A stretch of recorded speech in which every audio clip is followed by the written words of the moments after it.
News Updates.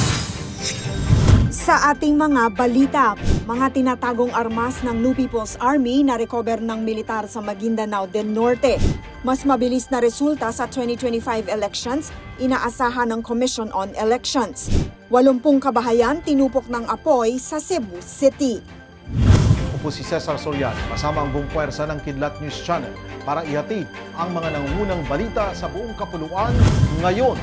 Na-recover ng militar ang ilang armas ng New People's Army o NPA sa Barangay Karim, Buldon, Maguindanao del Norte. Nagkaroon ng operasyon ng mga tropa ng 55th Infantry Battalion upang mahanap ang ilang tinatagong armas ng mga rebelde base sa revelasyon ng dalawang dating rebelde na nagbalik loob sa gobyerno. Sa operasyon, nakuha ng militar ang dalawang M16A1 rifles, isang AK-47 assault rifle, isang sniper scope, 6 na magazines ng AK-47 at 400 live ammunition.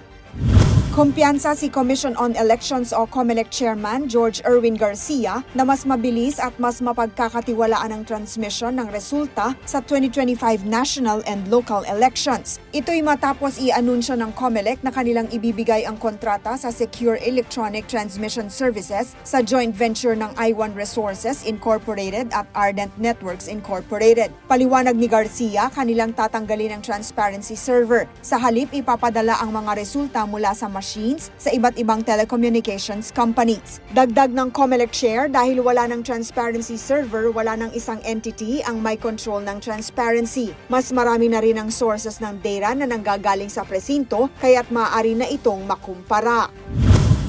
Umabot sa mahigit na 80 kabahayan ang nilamon ng apoy sa paligid ng TB Pavilion, Barangay Sambag 2, Cebu City. Nagsimula ang sunog ng alas 4 ng hapon kahapon, April 8. Umakyat ito sa 4th alarm ng alas 5 at halos umabot ng gabi bago tuluyang mapuksa ang apoy. Mabilis na kumalat ang apoy dahil sa direksyon ng hangin. Nahirapan din ang mga bombero dahil sa low water pressure na epekto ng El Nino, kaya't mas natagalan ang pag-refill ng mga tangke.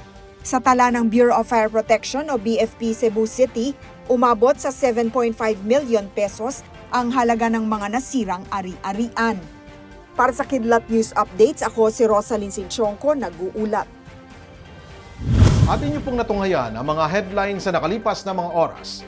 Manatiling nakatutok para sa mga susunod na updates at breaking news. Ako po si Cesar Soriano, kasama niyo sa bawat pagputok ng balita.